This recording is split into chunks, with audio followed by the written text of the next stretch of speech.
Well, you know, a lot of folks are pounding the pavement, about 6,000 folks for the Seafair Torchlight Run. And where are those runners right now? Let's take a look from Chopper 7 Live. Clark Stahl gives us an update on the leaders. Clark?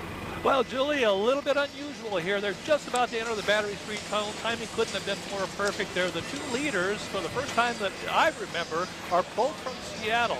In the black, as they went into the tunnel there, was a gentleman by the name of Ben Mangrum.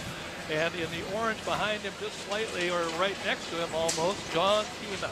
Now we'll wait and see what happens when they come out of the other end of the Battery Street Tunnel. But now as we pan back down the viaduct here, you can see the rest of the group here spread out, well, virtually all the way back to almost the starting line. These leaders jump out at a huge distance ahead of the rest of the pack here very quickly. Another thing that I find unusual about this year's race, at least as I see it so far, is typically that lead group is about 4 or 5, maybe I've seen 6, but in this case it looks like there's a dozen and a half, as many as 17, 18 or so, just holding together there. So we'll see how it separates out here once they finish the halfway mark and head back down to the parade route downtown. That usually separates about pretty darn quickly. We'll keep an eye on things and we'll give you an update just coming up in a couple of minutes. Back to you in the studio.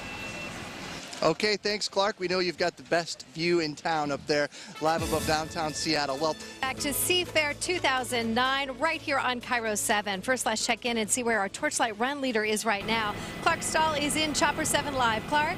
Well, Julie, just as I predicted, the pack has kind of broken up a little bit now. We've got 2 lead runners here, and it's changed slightly since the last time I spoke with you.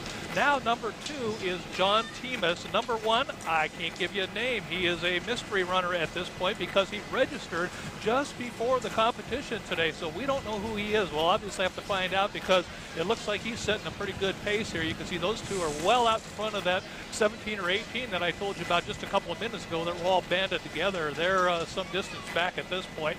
They're just about to wrap things up around the Seattle Center area, then head down 4th Avenue. We'll be keeping an eye on them. Back to you. okay, thanks, Clark. Well, Well, as you know, a lot of folks are still pounding the pavement, including a mystery runner. Let's check in on those thousands of runners in the 8K Torchlight Run. Clark Stahl standing by live in Chopper 7. Clark?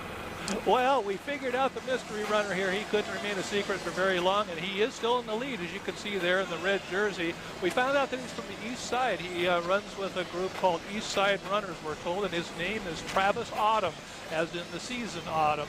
And he's doing a great job of making it here in this summer run through downtown Seattle. I would guess right now that they're probably no more than about 7 minutes, maybe 6 minutes away from the finish line here. I'm not sure how that stacks up for a record attempt, but it's very, very humid out here. They don't get the cooling, so and I've noticed some body language.